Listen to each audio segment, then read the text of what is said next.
Taigi, tai dar kartelį kvietimų 5, 6 ir 7 pristatymas, informacinis renginys.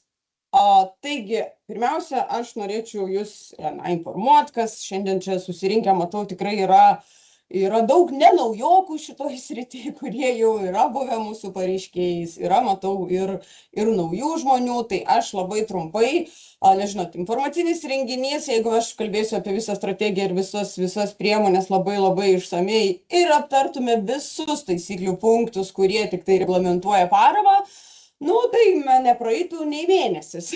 Truputį juokauju, bet mes pabandykim labai susistemintai ir tik pagrindinę informaciją. Tai aš priminsiu, kad mūsų ta vietos plėtros strategija, kurią mes kaip Kauno rajono vietos veiklos grupė įgyvendinam nuo 24 iki 29 metų, jinai yra teminė ir mes būdama šiuolaikinė organizacija ir mūsų visi nariai faini, šiuolaikiški ir į tas, pavadinkim, dabartinės, ne tai kad mados, bet visas tendencijas mes orientuojamės ir pasirinkom, kad visi mūsų finansuojami projektai būtų bent jau neutralūs kaimo plėtrai. Tai yra klimato pokyčiams neutralūs. Ką tai reiškia? Tai reiškia, kad būtų švaresni, tausotų energiją, jeigu tai kažkokia paprasta veikla, tai ten jokio plastiko, jeigu įsigyja kažkokią įrangą, tai ta įranga turi būti būtinai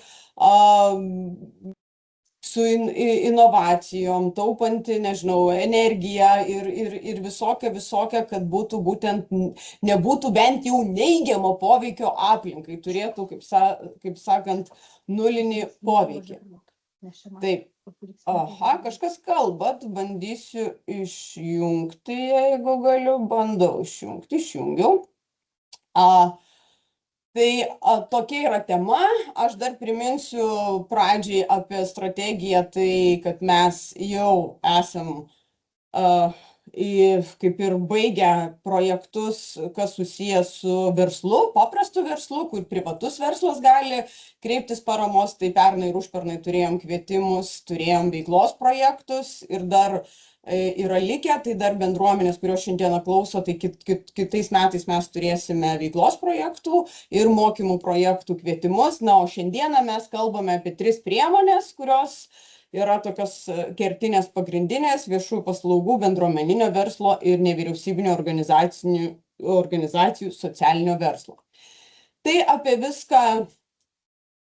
viską iš eilės, ką noriu pradžioj pabrėžti, kadangi turėjom tokią karčią patirtį, kad pas mus kreipėsi, mums labai faina, kad kreipėsi ne iš mūsų teritorijos projektui, bet jiems, kadangi jie nepasiskaitė, neišgirdo, tai jiems gal nelabai buvo faina, kad jie tiek ruošėsi, tiek stengiasi, pateikė projektą, paraišką, o pasirodo net negalėjo teikti. Tai aš labai noriu akcentuoti, kad mūsų Kauno rajono teritorija, Kauno rajono vietos veiklos grupės teritorija, kurioje mes veikiame kaip organizacija ir kurioje gali būti įgyvendinami projektai pagal Europos kaimo plėtros programą, strateginį planą, čia šį laikotarpį, yra visas Kauno rajonas išskyrus Garliavą. Garliava neįeina, nes joje yra daugiau negu 6 000 gyventojų. Tai čia ne mes patys sprendžiam, bet čia yra tiesiog reglamentuota. Tai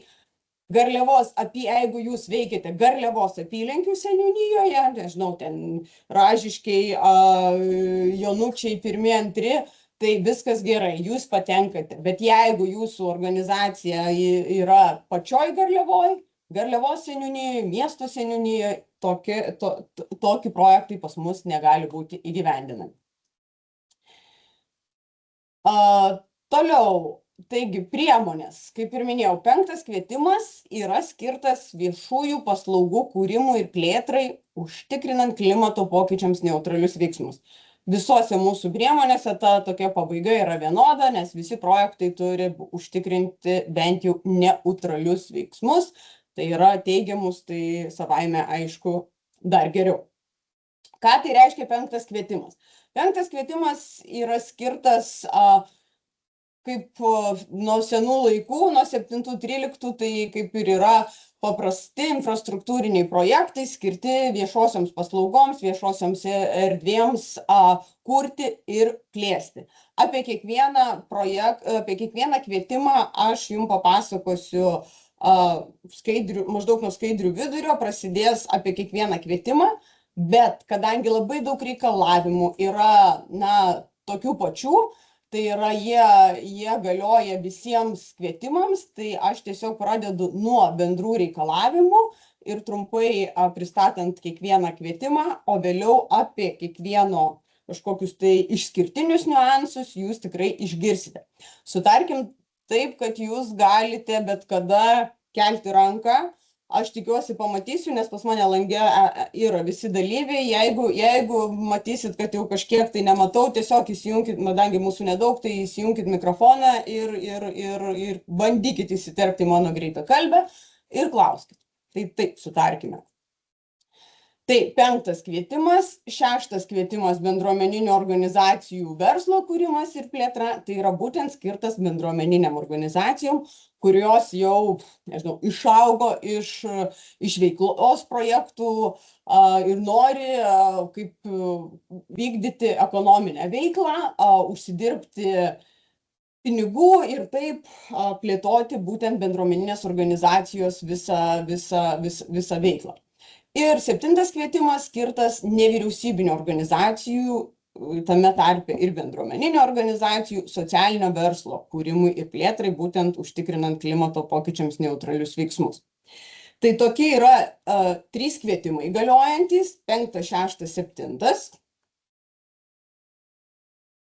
Ir jų piniginė išraiška, turbūt šita skaidrė visiems yra įdomiausia, nes kiek duoda pinigų, koks intensyvumas, tai yra čia turbūt svarbiausia, kada mes pamatom intensyvumą ir sumas, ir tada jau galim orientuotis, kiek čia mes galim prašyti, kiek reikia patiems prisidėti, tai vat jūs viską matote dabar vienoj skaidriai.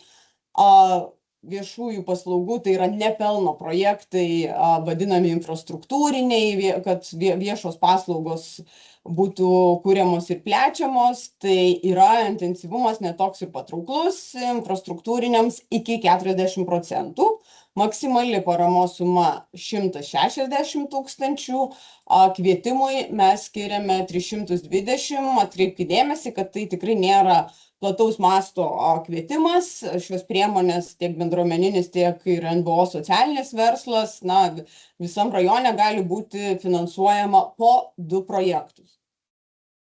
Tai, turbūt tikimasi, kad bus konkursas, bet aš apie balus pateiksiu informaciją vėliau. Tai bendruomeniniam verslui iki 100 000, kaip ir NVO socialiniam verslui iki 100 000, ir čia intensyvumas jau yra kur kas patrauklesnis, 95%.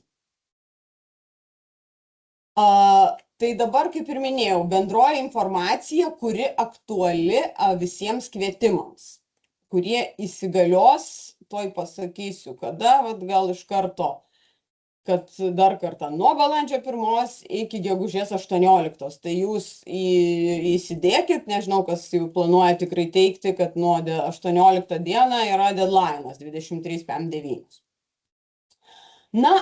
Į ką atkreipdėmėsi, rengiant paraiškas, visuose kvietimuose viskas yra parengta pagal mūsų vietos plėtros strategiją. Yra tokios vietos projektų administravimo taisyklės, kur viskas apie projektus. Aš atkreipiu dėmesį, nežinau, kas esat jau pas mus šį laikotarpį, praeitą tai yra laikotarpį teikia paraiškas, tai buvo toks FSA finansavimo sąlygų aprašas, kur iš šitų visų taisyklių mes išrinkdavom BVG tokius mum pareiškėjom aktualiausius ir jum tokį kaip atmintuką ir kaip pagalbinį dokumentą rengėme. Tai dabar jau šito dokumento neieškokite, šiame naujame laikotarpyje yra jis dingęs kaip dokumentas, žiūrima į tas taisyklės, kad žodžiu nebūtų jokių nesusipratimų, turime žiūrėti taisyklės ir yra kvietimo dokumentai prie kiekvieno, kur yra bendroji informacija. Taip pat 6, 7 kvietimai, kas jau klausot, kas planuojat juose dalyvauti ir norite, tai jau socialinio ir bendruomeninio verslo gairės jums ten kaip reikia jas visą laiką verstis, žiūrėti ir tai yra jūsų pagrindinis tada dokumentas bus teikiant ir įgyvendinant šituos projektus. Kurgi rasti informaciją? Tai žinoma mūsų interneto svetainiai, tai yra kauno.rvvg.lt, nueinate kvietimai ir matote žaliai, čia mes net pabandėm pažymėti iksiukais, kurie kvietimai pasibaigė ir kurie dabar jau įsigalios nuo balandžio, tai 5, 6, 7, jūs pasispaudžiate, tada spaudžiate teikiantiems paraiškas. Na ir matot, tada atsiverčia kvietimo dokumentacija ir paraiškos forma, jungtinės veiklos sutarties forma, kiti dokumentai, kurie reikalingi. Tai aš netgi baigsiu iš tikrųjų bendrinimą, galbūt jūs norėsite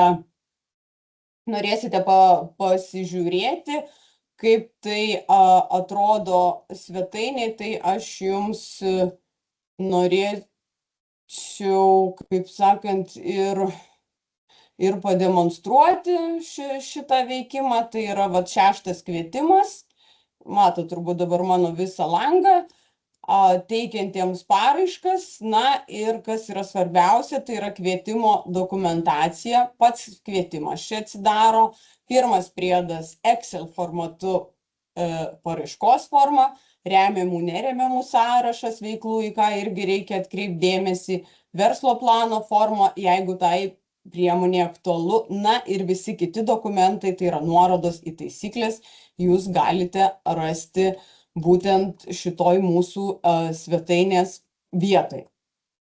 O dabar tada grįžkime prie mūsų skaidrių. Kaip ir minėjau, kvietimai, iki kada paraiškos teikiamos ir labai svarbus niuansas, kas turit, žinot, kas neturit patirties, tai labai pas mus teikiant paraiškas, tai kaip sakant, okei, bet kitiem gali susipainioti, kurie esate teikę mums, tai nuo sausio 1 dienos viskas teikiama per Žemės ūkio informacinę sistemą, tai yra žūmis, tiesiogiai nacionaliniai mokėjimo agentūrai. Mūsų svetainė vėlgi yra netgi instrukcija, pagal kurią turite pateikti. Papildomai čia nieko pasirašyti nereikia, žodžiu, reikia įgaliojimų ir aš jūs labai perspėju, kas tikrai teiksite paraiškas, turite su tuo žūmis pasantykiauti iš anksto, tai yra ne gegužės 18, 23, 55. Jūs turite iš anksto pasižiūrėti, ar jūs turite prisijungimą. Nes ten yra toks niuansas, kad jeigu fizinis asmuo, tai ten viskas gerai, nieko nereikia, jokių įgaliojimų, jūs prisijungiat, bet jeigu jūs, kaip mūsų visi kvietimai, yra nevyriausybinėm organizacijom, tai yra jūsų juridinio asmens vadovas, tai jūsų taip lengvai neprijungs ir jums neužskaitys paraiškos, jeigu jūs prisijungsit ir pateiksit paraišką kaip vardas pavardenis, ne? Ten Kristina Švedaitė, aš nuo VBG teikiu paraišką, bet aš pateikiu kaip Kristina Švedaitė, mane identifikuoja, kad ne Kauno rajono vietos veiklos grupė pateikė paraišką ir ta paraiška aplamai nepriimama, nes sako, tu ne tas pareiškėjas, kuris pateikė. Tai aš jums sakau tokį pavyzdį, kad jums taip nebūtų, jūs turite įgaliojimus vadovo ir netgi vadovas vadovui. Įsivaizduokit, aš esu vadovas, prie žūmis sistemos parašau, aš vadovas įgalioju ten Rasą, Editą ir Kristiną ir tame tarpe save, kad teiktų paraiškas šitoj sistemoje, tada visiems sukuria įgaliojimus. Tai pasakoju dėl to, kad tai yra svarbu, nes šitą sistemą ne mes, aišku, sukūrėm, bet jinai visus nervuoja po truputėlį, tai tiesiog informuoju, kad kai kuriuo atveju lengva, bet kai kuriuo atveju nelabai. Tai dar kas dėl paraiškos pateikimo, baigėsi tie laikai, kad pateikiu bile ką, bet ką, pridedu vieną pasiūlymą, 6 nepridedu, verslo planą 5 eilutėse užpildau, 6 ten parašau vieną sakinį arba aplamai neparašau ir tikiuosi, kad tada pažiūrėsim balus ir dar viską dapildysiu. Tai ne. Agentūros ir ministerijos nuostata yra pakankamai šį laikotarpį griežta. Jau šitas reikalavimas prasidėjo praeitą laikotarpį, kad nelietuviškai, ne ant tos formos užpildytos ir nepilnai, jos yra tiesiog nežiūrimi net balai, niekas ir iš karto paraiška yra atmetama. Tai tiesiog perspėju atidžiai žiūrėti ir pridėti visus reikalaujamus privalomus dokumentus, nes nepateiksi 3, agentūra iš karto atmes net nežiūrėjus balų. Dėl kontrolės visiems projektam, kuriuos per visus 3 projektus, per visus 3 kvietimus bus pateikti, tai galios 3 metų laikotarpis, tai yra kai baigsis projektų įgyvendinimas, visi įsipareigojimai, visi atrankos kriterijai, už ką gausit balus, visi tinkamumai, prisimti įsipareigojimai, sukurtos darbo vietos, tas pats verslas turės būti išlaikoma ir veikla vykdoma 3 metus nuo projekto pabaigos. Na, apie tinkamas finansuoti išlaidas eikime. 5, 6 kvietimai. Tai yra visiems kvietimam yra tos pačios išlaidų kategorijos, kurias matot.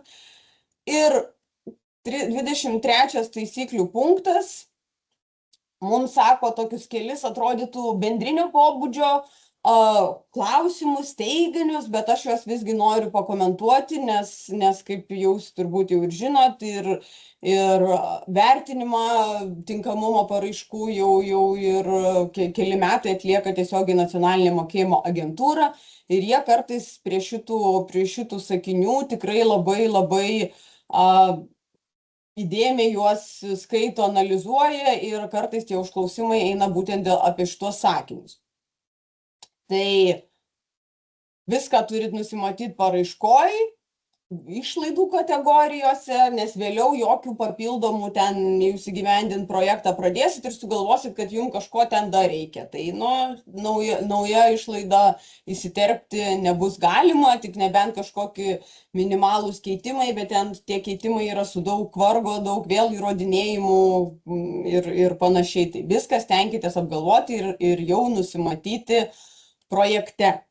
Ir visos išlaidos jūsų turi būti susiję su to projekto įgyvendinimu ir būtinai tikslams pasiekti. Nežinokit, kas atsitinka dabar su vertinimu. Jeigu jūs kažką prisirašot ir jūs teigiat, kad ojei, kaip reikalingos šitos išlaidos.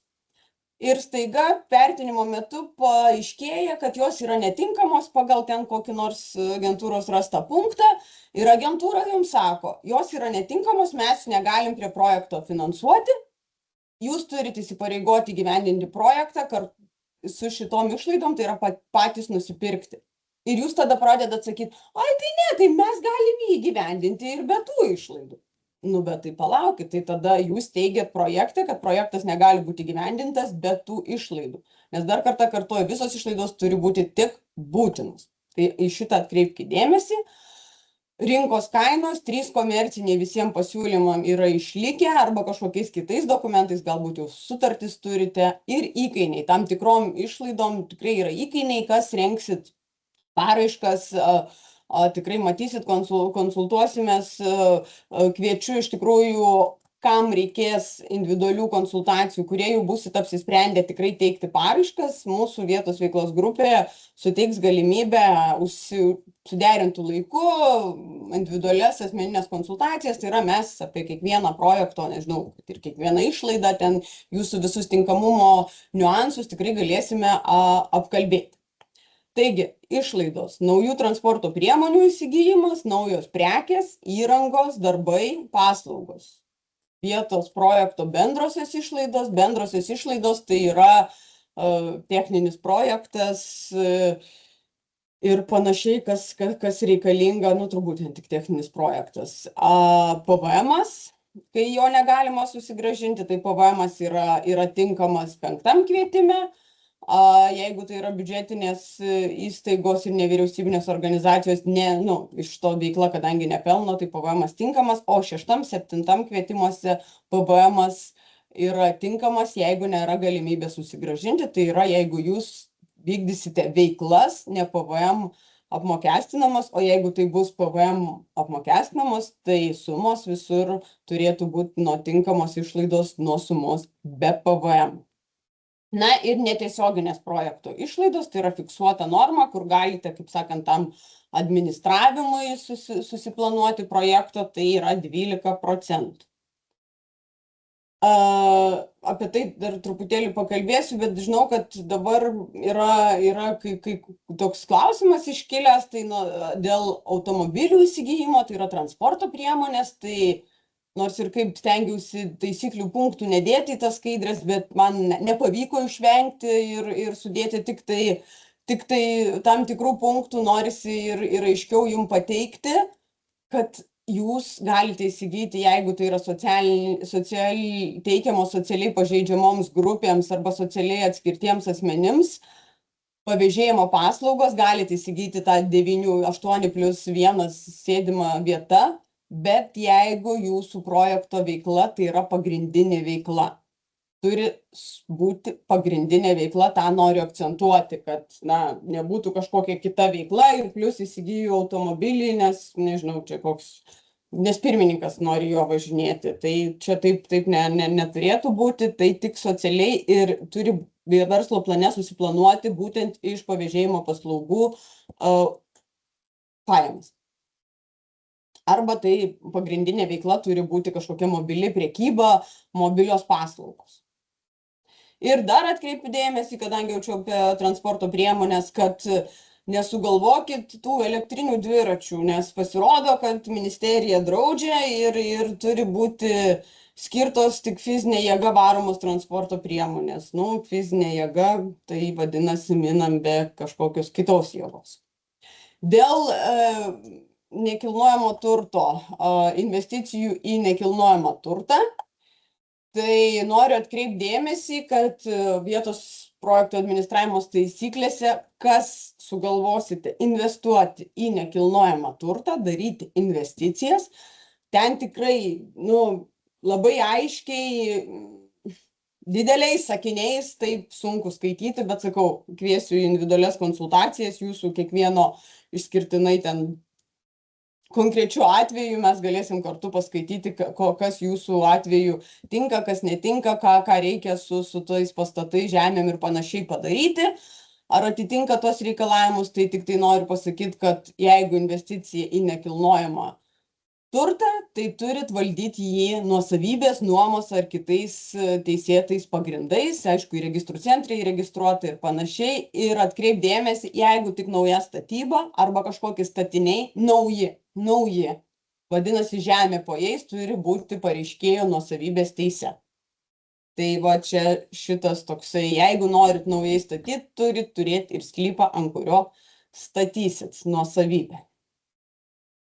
Minėjau, netiesioginės išlaidos vietos projekto yra atskiras priedas. Aš dar noriu paminėti, kad mūsų skaidrėse, kur yra kažkokie priedai, taisyklės minimos, yra aktyvios nuorodos, kur iš karto pasispaudę galite rasti tos dokumentus. Tai čia taisyklių 6 priedas, jūs jį pasispausit ir jums ten viskas bus aišku, bet aš galiu jums dar aiškiau pasakyti, kad maždaug visi projektai, čia tie, kur mes dabar kvietimus darom, jūs galite netiesioginių išlaidų pretenduoti iki 12%, nes yra veiklos ranga, o veiklos ranga tai yra, kada jūs perkat paslaugas iš kitų trečiųjų asmenų, o realiai šitose visose projektuose tai ir yra perkamos paslaugos iš trečiųjų asmenų ir dažniausiai gaunasi daugiau negu 90% jūsų veiklos rangos išlaidos, tai galite pretenduoti į 12% netiesioginių išlaidų, kurias, kaip ir minėjau, galima naudoti visiems jūsų bendriesiems projekto įgyvendinimo tikslams. Netinkamos išlaidos. Ne pagal išlaidų kategorijas, jeigu nenumatysit paraiškoje, jeigu viršys įkainius nustatytus, nekilnojamo turto negalima, jeigu va tą, kaip sakiau, sklypo reikia, bet jūs gal sakysit, kad iš paramos čia pirmiausia nusipirksiu sklypą, o po to ant jo pastatysiu. Tai žinokit, ne, iš paramos negali turto nekilnojamo pirkti. Negalit naudotų prekių pirkti, visokių baudų ar kažko susimokėti. Apie PVM kalbėjau, kad jis yra netinkamas, jeigu turi galimybę susigrąžinti. Išlaidos jau finansuotos ir nebūtinos projekto tikslams įgyvendinti. Čia jau aš prieš tai kalbėjau, kad jūs turite tik būtinas išlaidas susiplanuoti, nes jeigu jos bus netinkamas finansuoti, jums agentūra vis tiek sakys, kad turite jas įgyvendinti. Nu ir kas susiję su žemės ūkiu, žinoma, negalim. Dėl prisidėjimo prie projektų, jūs matėt pirmosios skaidrėse tą intensyvumą, 40 yra 5 kvietimui ir 95 6-7. Tai yra jūsų indėlis nuo tinkamų finansuoti išlaidų, jeigu tai yra priemonė, kur galima partnerystė, tai 5-7 kvietimai yra pareiškėjo arba tinkamo partnerio šitos lėšos turimos banko sąskaitose arba skolintos lėšos. Taip pat, jeigu tai yra verslo projektai, jeigu, tarkim, jūsų bendruomenė plėsis, tarkim, vykdote nevyriausybinę ar kažkokią organizaciją, vykdote socialinį verslą, jau vykdote ir per tuos metus dar planuojate gauti kažkokias sumas, tai įrodote verslo plane, tai iš veiklos gautinos lėšos irgi gali būti pripažįstamos kaip tinkamos prie projekto prisidėjimo. Na, dar yra tokia teorinė galimybė, aš negaliu jos neparašyti, tai yra įnašas natūra, nekilnojamo turtu ir savanoriškais darbais.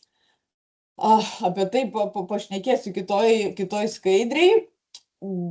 Dar kas svarbu, čia žiūriu finansavimą verslo plane, kaip sakiau, ir paraiškoj pagrįsta, ekonominis gyvybingumas yra svarbu, vėliau apie tai kalbėsim, bet finansavimo šaltiniai negali būti keičiami, jei kažkaip tai pablogintų tuos rodiklius. Tarkim, jūs sakėt, kad nuo savom lėšom įsigysit, o projekto eigoj sugalvoja ten paskolą, tada vėl viskas persiskaičiuoja, tai čia dėl šitą momentą reiktų pasiskaičiuoti, pasižiūrėti ir galima keli tie finansavimo būdai, galima ir natūra, ir skolintis, ir savais, ir iš veiklos rangos, jau čia turit jūs patys, pasižiūrėti ir nusispręsti. Kaip minėjau, įnašas natūra. Kažkada jis buvo labai fainas dalykas, kada tiesiog pripažindavo mum, kaip sakant, to pastato, į kurį investuojam vertę. Tai čia buvo labai, labai gerai senais laikais.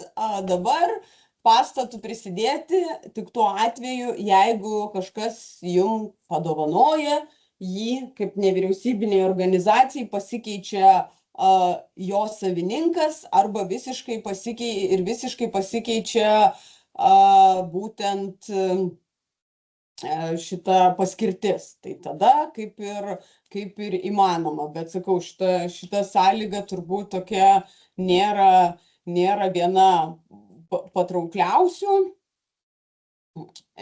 įgyvendinime. O kaip minėjau, perduodama nuosavybės arba keičiasi turto paskirtis ir viskas yra grindžiama registrų centro arba vertintojo verte. Tai čia toks, kosminis, gal įmanomas, bet aš privalau jums pasakyti, bet realybėje būta tokių projektų, bet tai tikrai sunku įgyvendinti. Na ir savanoriškais darbais, savanoriški darbai galimi tik fiziniai.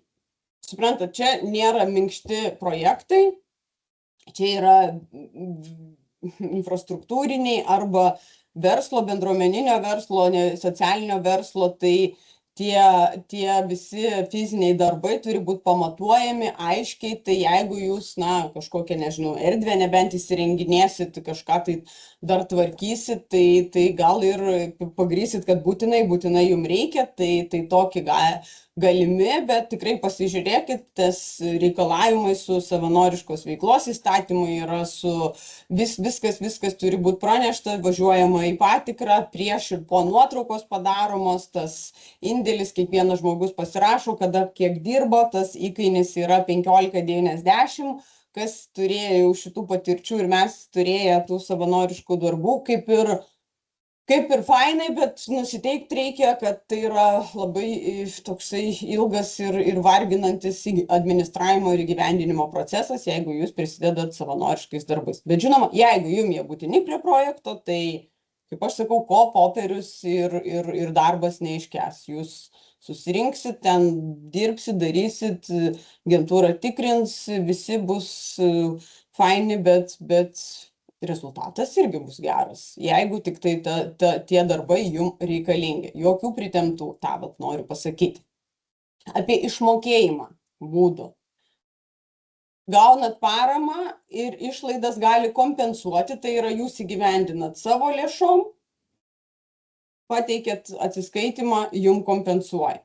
Jeigu neturit savo dalies ir nenorit taip daryti, kad savo išleidžiat, galima išlaidų kompensavimą su avansu. Tai yra, jums dalį agentūra duoda avansu, jūs dalį išleidžiat, teikiat atsiskaitimą, jums vėl duoda su kompensavimą ir pabaigoje jūs pateikėt mokėjimo prašymą, tą atsiskaitimą lygų avansų ir taip yra užskaitomas duotas avansų.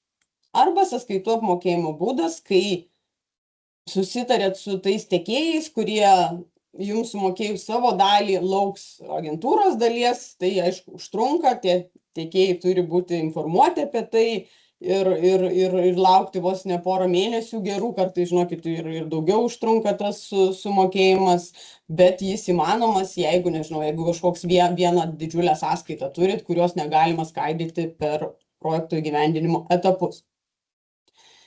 6, 7 kvietimai, tai yra bendruomeniniai ir socialiniai verslai, jiems aktualu yra ekonominio gyvybingumo rodikliai. Ekonominis gyvybingumas tai yra, pildant verslo planą, yra svarbu, ar jūs plėsit, ar jūs pradžią darysit socialinio verslo. Tai aš gal jau matau, kad čia taip užtrunku, tai aš gal labai neišsiplėsiu, vis tiek pildant verslo planą, jūs tikrai turite pasižiūrėti į šitos niuansus ir tai yra skaičiuojama, kas yra svarbu, tai yra pasirinktinai. Eilės tvarka gali pasirinkti iš 2 einančių praėjusių ataskaitinių metų. Tai žodžiu, arba 25 arba 24 pasiimti metus ir pasiskaičiuoti, bet visus tuos rodiklius turite iš tų pačių metų skaičiuoti, galbūt jums kažkurie metai bus geresni, tai čia toks palengvinimas, galima net pavadinti, padarytas, tai jūs turite galimybę pasispręsti, už kuriuos metus tuos rodiklius skaičiuosite. Pradžios atveju yra skola daugiau negu 1 ir tai yra grynasis pelningumas ir skolos reikšmė 0,65. Excelį visos formulės ten yra, tai aš sakau, nesiplečiu. Dabar kas dar svarbu su 6 ir 7 kvietimais, NVO žyma. Jau čia turbūt, nežinau, visi turbūt turit, kurie esat nevyriausybinės organizacijos, visi turit NVO žymas ir jas turite turėti visais atvejais. Kas yra svarbu dar? Socialinio verslo statusas. Matot, socialinio verslo statusas yra pabrauktas, jame yra aktyvi nuoroda, kaip gauti jį. Jūs turite jį gauti iki paraiškos pateikimo. Čia yra labai svarbu. Tiek socialinio verslo, tiek bendruomeninio verslo atveju jisai galioja. Tai kreipėtės į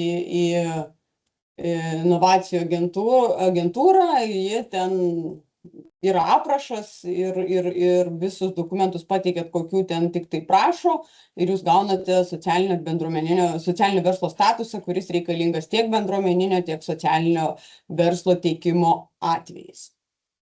Na, o socialinis verslas, kaip žinote, jau čia turbūt ne kartą mes kalbėjom, tai šiandieną nėra mano tikslas jums nuo nulio papasakot, kas tai yra socialinis verslas, bet na, turbūt visiems aišku, kad nevyriausybinės organizacijos ekonominė veikla, kuria sprendžiama tam tikra socialinė problema ir turi būti pamatuojamas tas teigiamas poveikis, nusimatyti rodiklius, kokią jūs socialinę problemą sprendžiat. Pagrindinis reikalavimas iš ekonominės veiklos, kad būtų reinvestuojamas, tai yra pelno dalis turi būti 100%, kadangi viešieji juridiniai asmenys, tai 100% turi būti reinvestuojama būtent į jūsų sprendžiamą problemą, o ne kitaip. Tai kągi, mes priėjom prie konkrečių kvietimų. Tai yra 5. kvietimas. Aš dabar pasakysiu, kas būtent aktualu ir galioja šitam kvietimui. Tai viešųjų paslaugų kūrimas ir plėtra, užtikrinant neutralius klimato pokyčių veiksmus. Tinkami pareiškėjai, kaip minėjau, registruoti VVG teritorijoje, tai visas Kauno rajonas išskyrus Garliavą. Ir, pabrėžiu, ir neužtenka būti registruotų, reikia ir veikti VVG teritorijoje nevyriausybinėm organizacijom, arba tai yra savivaldybės administracija, arba biudžetinės įstaigos. Kas remiama? Tai viešųjų paslaugų, socialinių, sveikatingumo, užimtumo, na, viskas, kas yra į viešasias paslaugas, yra turbūt katalogai, savivaldybės ir kitos biudžetinės įstaigos tas viešasias paslaugas vykdo pagal katalogą viešųjų paslaugų, tai turbūt visiems čia žinoma, kas yra vieša, tai susijusio su būtent infrastruktūros gerinimu, nežinau, remontas, įranga, visokios paslaugos, kas būtent būtų su viešosios infrastruktūros, viešųjų paslaugų pagerinimu VVG teritorijoje. Šita priemonė galima su partneriais. Tai yra tiek partneriai, tiek pareiškėjai yra tie patys. Jūs gali eiti savivaldybė kartu su bendruomenė, ar kita nevyriausybinė organizacija, gali nevyriausybinė organizacija kartu su savivaldybė ar kita biudžetinė įstaiga. Toks tikslas pas mus yra rodiklis išsikeltas šios priemonės, kad bent jau 1600 naudos gavėjų turėtų būti kiekviename projekte. Ir po šitos socialiai pažeidžiamų, taipogi po 100 kiekvienam projekte. Tai jūs planuodami rezultatus ir rodiklius turite tai atkreipti dėmesį. Ir prieinam prie svarbiausio, kaip minėjau, visų projektų turėsime po nedaug, tai yra po 2, tai balai. Balai yra labai svarbu, kiek jūs surinksite balų projekte, tai vadinami atrankos kriterijai ir ką mes už ką duodam, kokie kriterijai yra nuplanuoti. Tai 5. kvietime 25 balai skiriami, jeigu bent viena iš tikslinių grupių jaunimas, tarkim kažkoks, tai nežinau, stadionas, parkas ar kita viešoji erdvė suplanuojama atnaujinti ir būtent suplanuota kažkas tai jaunimui, nežinau, pavyzdžiui, skate parkas įrengiamas, aš dabar tiesiog taip galvoju. Tai tuo atveju įrodoma, kad viena tikslinė grupė tai yra 25 balai. Jeigu naudos gavėjų, matot, naudos gavėjų skaičius, jeigu nuo 3001 25 balai, jei šiek tiek mažiau 15 ir jeigu dar mažiau naudos gavėjų, tik 5 balai. Taip pat, kadangi mūsų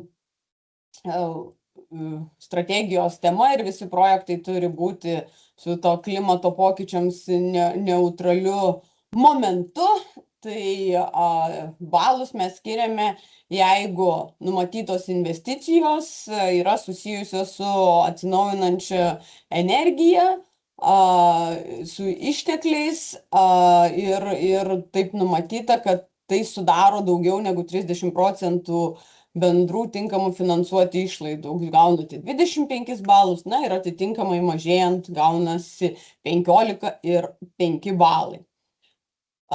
Su maistu ir sveikata, atliekų mažinimu, gyvūnų gerovė, čia toksai daug ir gerai skambantis šitas atrankos kriterijus, bet visos veiklos, jeigu jūs kažkaip įsirodysite, kad jūs gyvūnų gerovė pas jūs bus, nežinau, kačiukus, šuniukus priimsite į savo projektą, jūsų klientai galės kažkaip tai su gyvūnais bendraudami pas jūs apsilankyti, kažkokią tai atliekas rūšiuosit, ar jeigu su maistu, tai nešvaistysit maisto, aplinkos neteršit ir panašiai. Čia tiesiog toksai, kaip sakant, jum pagalvoti, kaip tas projektas prie šitų veiksmų gali prisidėti, tai gausite 15 balų. Ir šitie balai yra per visus kvietimus. Na ir dar, jeigu projektas įgyvendinamas su bent vienu partneriu, gaunama 10 balų.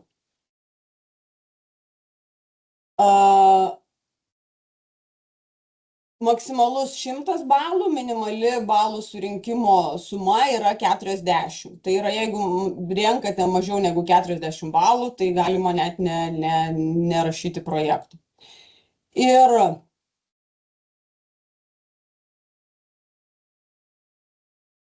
Ir atsiprašau, čia ne į tą pusę nuėjau, ir antriniai vertinimo kriterijai, būtent 5 kvietimui. Jeigu taip nutiktų, kad mes gaunam 3 paraiškas su vienodais balų skaičiais, tai yra, nežinau, su 80 balų, pavadinkim, ar 75 balais gaunam 3 paraiškas, mes žiūrime tada į antrinius vertinimo kriterijus, kur numatytas didesnis naudos gavėjų skaičius, kur prašoma mažiau paramos projektų įgyvendinti ir ar pareiškėjas nėra gavęs paramos iš nei praeito laikotarpio, nei šio laikotarpio strategijos.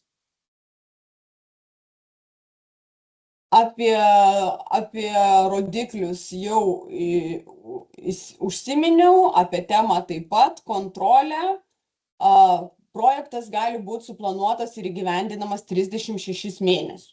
Tai čia yra maksimalus terminas, rekomenduotinas visada planuoti, kad, tarkim, 2 metus, tada jūs galite prasitęsti, bet jeigu jau čia kažkoks wow mega infrastruktūrinis ir norite iš karto 36 mėnesius planuoti, tai galite 36 mėnesius planuoti.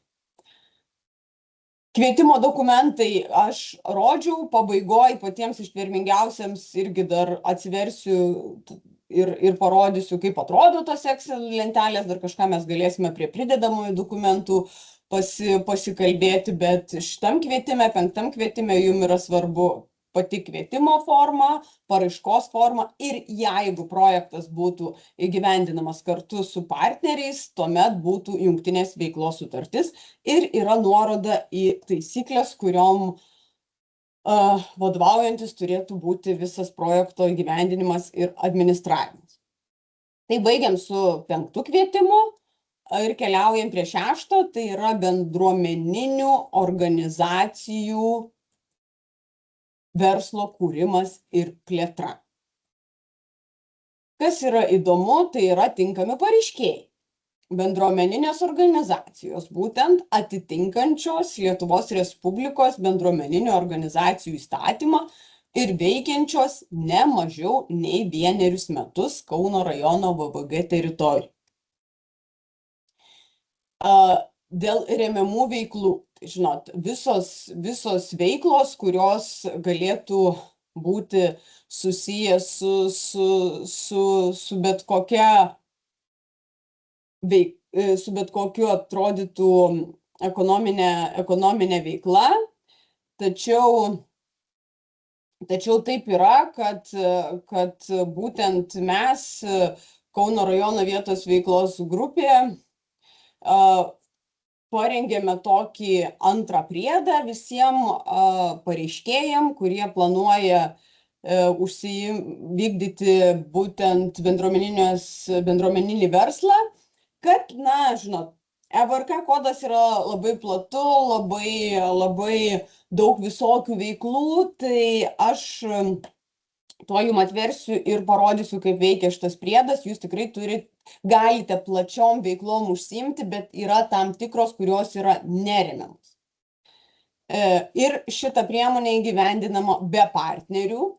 Darbo vietos kūrimas nėra privaloma sąlyga, šitą akcentuoju, bet rodikliai, būtent taip vadinami, čia žinot, tie R39, 37, KEM1, KEM2, čia yra ministerijos sugalvoti ir visur eina, aš juos jums išverčiu, ką jie reiškia, mes čia parašę esam, kad tai yra darbo vieta. Mes kaip vietos veiklos grupė šioje priemonėje visgi esam susiplanavę darbo vietą, kad, na, tai yra ekonominė veikla.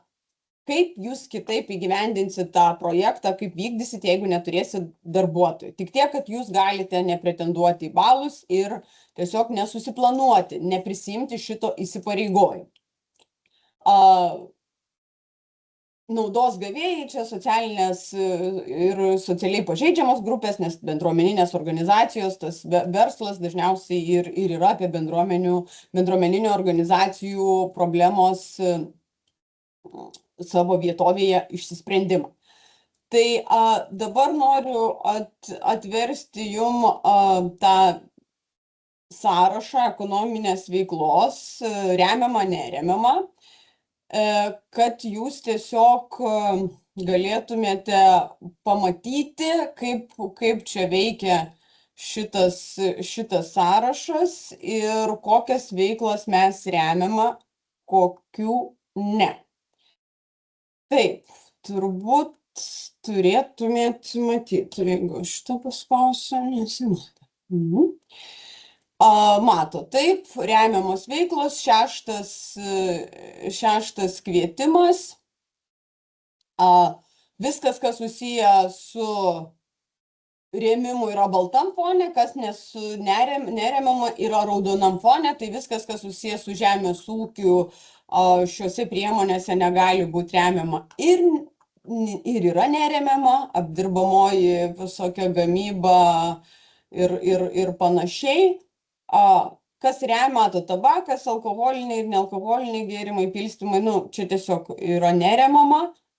Matot, remiama tekstilė, drabužių siuvimas, kailiniai reikalai neremiama, odos neremiama, medinės mašinos visokius iš medžių pjaustymai, obliavimai nėra remiama, kita kažkokia tai gamyba, jos tikrai yra nemažai, kur su chemija ir panašiai. Tiesiog, kas kaip ir nėra susijęs su bendruomeninių paslaugų kažkokiu tai problemų sprendimom, tai ir nėra remiama. Jūs tikrai visi pasižiūrėsit, čia visokie metalai, statybos nėra remiama, galiu pasakyti, kad statybos nėra remiamos. Baldų gamyba, matot, remiama, čia tiesiog aš jau labai plačiai gal nekomentuosiu, jūs tą priedą tikrai atsiversite, pasižiūrėsit pagal savo EVRK, ar jūsų veikla, kurią planuojate užsiimti, yra raudona ar yra balta. Tai va. Tabakai čia visokie, tikrai oro transportai ir panašiai neremiama, matot, apgyvendinimo ir kita leidybinė veikla, čia yra visokie verslai, nekilnojamo turto, agentūros, tikrai daug yra tų neremiamų veiklų, bet yra nemažai remiamų, visas švietimas yra remiamas, kita organizacinė veikla, kompiuterinė, ir panašiai. Tai va, tą aš jums norėjau parodyti, tą remiamų, neremiamų veiklų sąrašą, kad jūs į jį atkreiptumėt dėmesį, nes tai yra svarbu. Taip, tai toliau tuomet grįžkime prie mūsų šešto kvietimo, kas yra svarbu toliau šeštam kvietimui.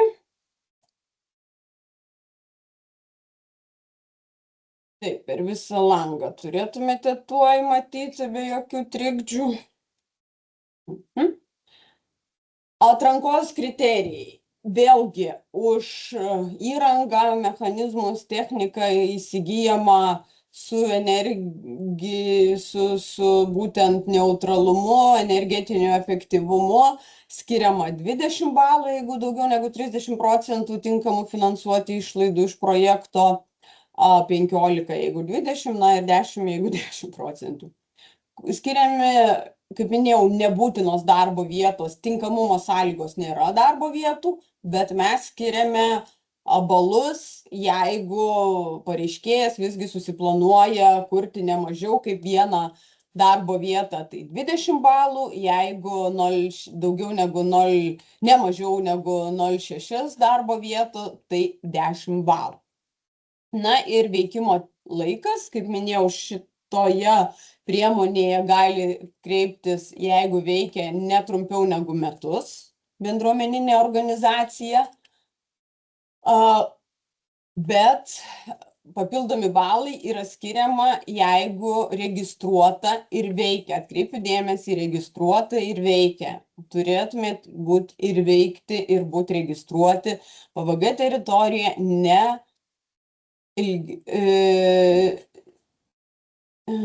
ilgiau kaip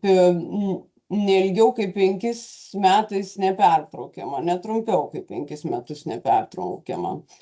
Čia yra taip, žodžiu, daugiau negu 5 metus veikiate yra 5 balai, 10 metų 10 balų, jeigu ilgiau negu 15, tai 20 balų. Naudos gavėjų tikslinės grupės. Jeigu naudos gavėjai yra 3 ir daugiau tikslinės grupės, tai ten bedarbiai, vaikai senyvo amžiaus ir panašiai, tai skiriame 20 balų, jeigu 2 tikslinės grupės, tai skiriame 15 balų.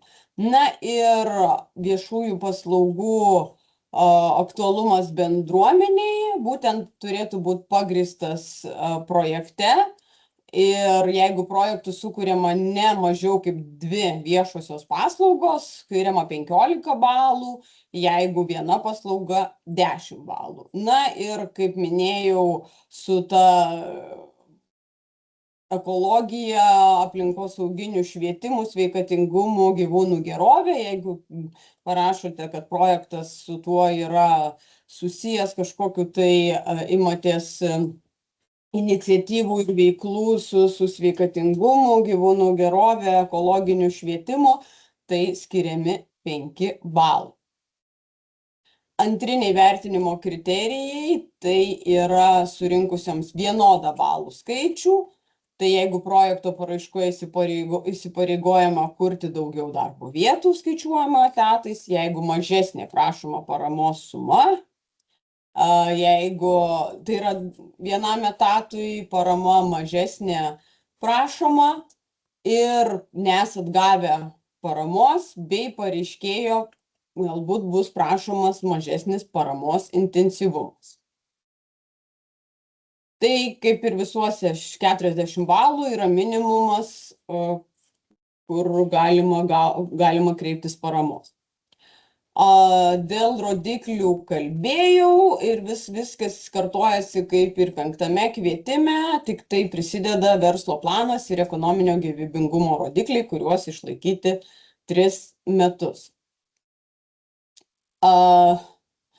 Svarbu bendruomeniai, kuri bus pareiškėjų bendruomeniniam versle, čia labai atkreipiu dėmesį, kaip ir minėjau, netrumpiau kaip 1 metus veikti iki paraiškos pateikimo dienos, bet, kaip minėjau, socialinio ir bendruomeninio verslo gairėse, tuose papildomam tokiam dokumente ministerijos patvirtintam, yra papildomi reikalavimai, kad pagal asociacijų įstatymą, pagal bendruomeninių organizacijų įstatymą ir turi būti ne mažiau kaip 30 narių, bei žinoma turėti NVO žymą ir turi turėti būtinai kolegialų valdymo organą arba sprendimas turi priiminėti visuotinis narių susirinkimas, kad negali būti kažkaip ten vienasmenis organas.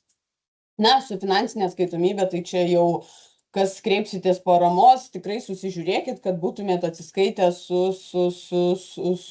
VMI, Sodra ir visais kitais reikalais, nes jeigu būsit skoloj, tai reikės susitvarkyti šitos reikalus. Dokumentai, remiamo, neremiamo veiklų sąrašas, ką kalbėjau, verslo plano forma prisideda, vienos įmonės deklaracija, smulkaus ir vidutinio verslo deklaracija ir tikrai jų nepamirškit pridėti, nes kaip pradžioj minėjau, jeigu pamiršit kelis dokumentus, daugiau negu 3, tame tarpe ir po 3 komercinius pasiūlymus, kai reikia prie kiekvieno pridėti, tai jūsų paraiška bus tiesiog netgi atmetama ir neregistruoja. Tai 7 kvietimas toliau. Čia visi, gal aš nematau, ar jūs gal manęs negirdit, visi, taip aiškiai kalbu, ne, kad nėra klausimų. Tai tada pabaigoje, jeigu iškentėt visi be klausimų, tai tuomet pabaigoje galima bus padaryti diskusiją, jeigu kils klausimų. Tai 7. Nevyriausybinio organizacijos, dar kartą pasikartoju, kad ten yra tik bendruomeninės organizacijos tinkamas pareiškėjas, na, o čia nevyriausybinė organizacijų socialinio verslo kūrimui ir plėtrai. Čia jau galima ir bendruomeninės organizacijos, kurios yra kartu ir nevyriausybinės organizacijos, ir kitos nevyriausybinės organizacijos, jeigu jos atitinka būtent NVO plėtros įstatymo 2 straipsnio 3 dalies apibrėžimą. Tai kas yra remiama? Remiama, jeigu jūs vykdote socialinį verslą, tai kažkokias teikiate paslaugas socialiai pažeidžiamoms grupėms, arba vykdote teikiate socialinės paslaugas arba socialiai pažeidžiamus asmenys įdarbinate, arba ta veikla yra jūsų nesusijusi tiesiogiai su socialinė veikla, bet visą reinvestuojate pelną būtent problemos sprendimui. Tai čia jau privaloma yra sukurti vieną darbo vietą 100 000 paramos sumai, nes kitu atveju tiesiog tai yra tinkamumo sąlyga, 100 000 viena darbo vieta privalomai. Naudos gavėjai ne mažiau kaip po 25 kiekviename, ir mes čia taip pasiplanavę 12 socialiai pažeidžiamų asmenų, tai jūs tiesiog teikiant paraiškas kiekvienas turite atkreipti dėmesį į šitą minimalų suplanavimą ir tą planavimą vykdyti pagal savo projekto rėmus. Kaip minėjau, verslo planas privalomas, na ir atrankos balai kaip ir 6 kvietime už techniką, įrangą, mechanizmus, kurie yra su atsinaujinančių išteklių ir energetinio efektyvumo didinimu, tai daugiau negu 30, 20 balų, 15 ir 10 balų. Naudos gavėjų tikslinės grupės, jeigu yra daugiau tikslinių grupių negu 3, duodama 20 balų, jeigu 2 tikslinės grupės 15 balų. Na ir kuriamų darbo vietų skaičius, tai yra, jeigu kuriama ne mažiau kaip 2 naujų darbo vietų, tai tada 20 balų, jeigu kuriama ne mažiau kaip 1,1 darbo vietos, tai yra pilnų etatų, skiriama 10 balų. Na ir su registracija, jeigu ilgiau kaip 15 metų nepertraukiamai gaunate 20 balų, jei ilgiau kaip 10 metų, tai ten 12-13 metų, tai 10 balų, ir jeigu ilgiau kaip 5 metus nepertraukiamai veikite ir esate registruotas VVG teritorijoje, gaunate 5 balus. Na, su ta beatliekinė mažinimu maisto, gyvūnų ir visų kovų antibakteriniu atsparumu, tai gaunate dar 15 balų, jeigu aprašote, kaip šitą kriterijų atitiksite. Na ir kadangi suplanuotas šitas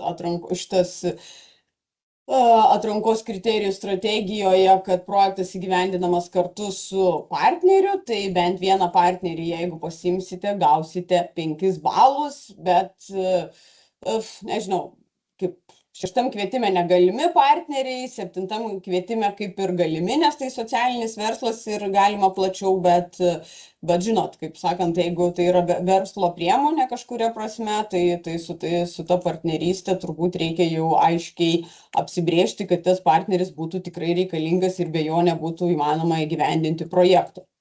Na ir antriniai kriterijai, jeigu surenkam 3 ar 5 ar 10 projektų su vienodais balais, tai tada žiūrim į etatus, žiūrim į mažesnę paramos sumą ir ar gavęs, negavęs ir galbūt kas nors prašo mažesnių intensyvumų paramos.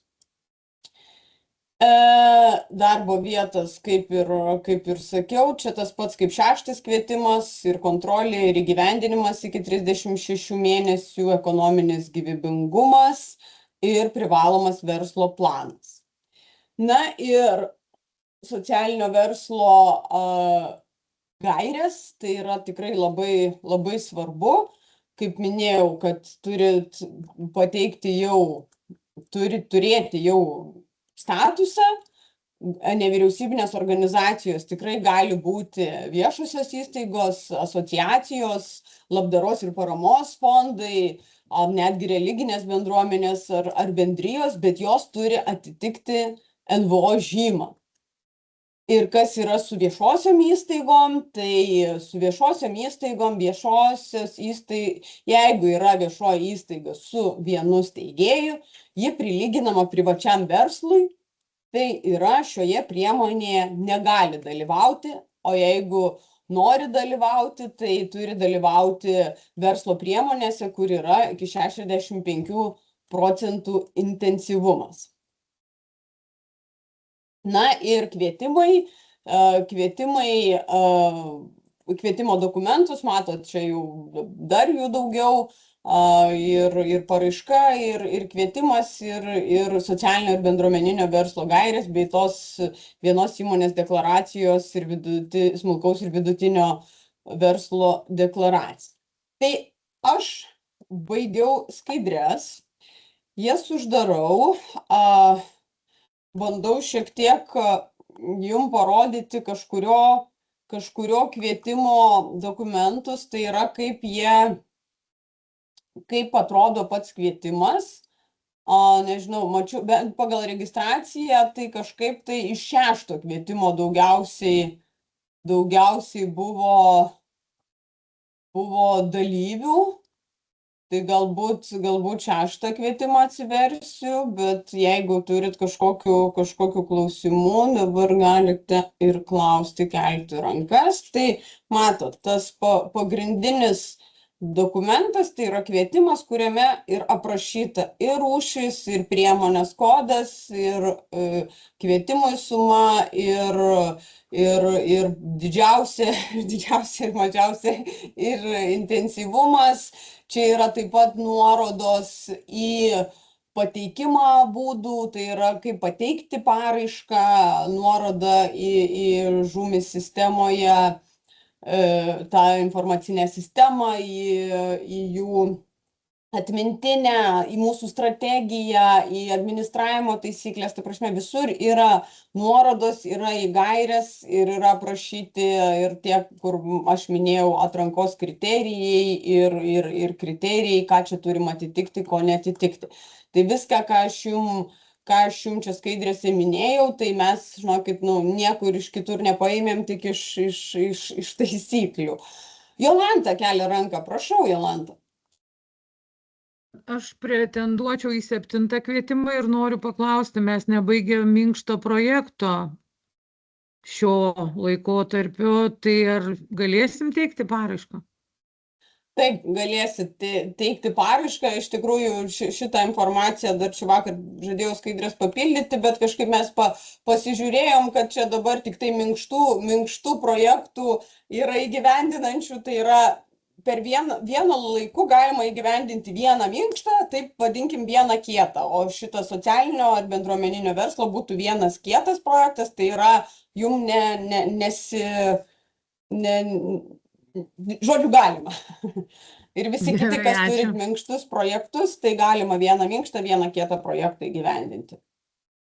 dviejų, jeigu jūs, tarkim, esat, nežinau, bendruomeninė organizacija ir sugalvotumėt pretenduoti į 6. ir į 7. kvietimą, kažkokiu būdu ten pagalvoti, kad galit viską vienu metu padaryti, tai to padaryti negalit, turit išsirinkti tik vieną priemonę, kurioje turėtumėte ir sudalyvauti.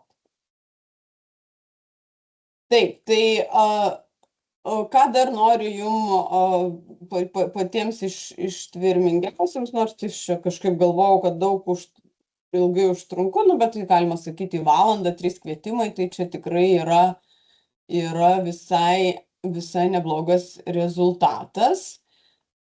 Tai noriu jum priminti ir pasakyti, kad, kaip minėjau pradžioje, turėsite teikti paraiškas per Žūmi sistemą ir ten instrukcijoje atkreipkite dėmesį, toje sistemoje yra pasakyta, kad tik prisijungimas prie Žūmi sistemos jau jūs esate kaip ir identifikuoti ir atskirai nereikia nieko pasirašyti, jūs tiesiog savo Excelinį, aš dabar jum rodau, tarkim, 7. kvietimo Excelį, kuris yra verslo planas, jūs turite pasižiūrėti, ką jūs pildot, tai yra data, vieta, žaliai jums pildyti nereikia, visi užpildyti jau šie punktai. Va čia yra paaiškinimas, kad jūs pildote tik tai būtent mėlynus punktus, žalias yra automatizuotai kažką pasirenkate, o pilkas jau yra automatiškai kažkokia formulė suvesta. Tai jūs tam Excel'yje pildote tik tai mėlynas sritis, automatiškai jums parašys čia ar klaida, ar teisingai, ar neteisingai viskas surašyta. Ir gale matysite, ekonominio gyvybingumo, čia irgi visi paaiškinimai yra, čia tie 2 ir kritinės reikšmės, ir reikšmės, kiek įmanoma yra viskas automatizuota, sustilizuota. Bet žinot, kaip visada mes jau praktikoje turim patirtį, Excelis, kartais Excelis pildant kažkas jam nutinka, kažką jūs, mes ar agentūra būna suspaudus, nedaspaudus, tai jeigu kyla kažkokie klausimai, nežinau, dėl pildymo pačio Excelio, kai jau pildysit, tikrai kreipkitės, sakykit, rašykit, žiūrėsim kartu, o gal ten kažkokią formulę jums nusimušė, gal kažkas, tai tiesiog iš praktikos sakau, kad tai pasitaiko ir klauskit, negu ten kažkaip blogai papildykit ar panašiai. Kągi, tai dar tada pabaigai pasižiūrėkit instrukciją, EVRK kodus, kas remiama, neremiama, ir po šios dienos tikrai tada laukiam skambučių ar žinučių, ką sudomino parama. Tikrai susitarkim ir kviečiu į individualias konsultacijas, nes jau tiek metų mes tikrai dirbant žinome, kad kiekvieno jūsų projektas, idėja, situacija, ten su žemėm reikalai, su pastatu kažkokie tai reikalai yra individualūs ir vienam renginiai papasakoti visą informaciją susistemintai ir glaustai, tai čia beveik misija neįmanoma, nes vis tiek kažkam kažkoks tai klausimas iškils. Tai aš labai tikiuosi, kad šiandieną pavyko pristatyti bent pagrindinę informaciją ir jūs tiesiog turėjot galimybę bent jau, nežinau, intensyvumus, kas remiama, kas neremiama, išgirsti ir pasigalvoti dabar jau reikia jums patiems, ar jūs tenkina šitos sąlygos, ar jūs pasižiūrėti, ar jūsų organizacija atitinka pagrindinius tinkamumo sąlygas, registraciją, kiek jūs balų surenkate, kiek galite prisimti įsipareigojimų ir panašiai. Tai linkiu jums sėkmės ir dar kartą ačiū už dėmesį. Raginu tikrai konsultuotis, skaityti, kad ir kaip visiems baisu šiais laikais tiek daug taisyklių ir visko skaityti, bet žinokit, nemokamos paramos nėra, yra tik tai gerai įsiskaitoma ir kada išpildoma visi fonduotojo sugalvoti reikalavimai. Tai dar kartą sėkmės jums ir iki pasimatymo. Ačiū, viso gero.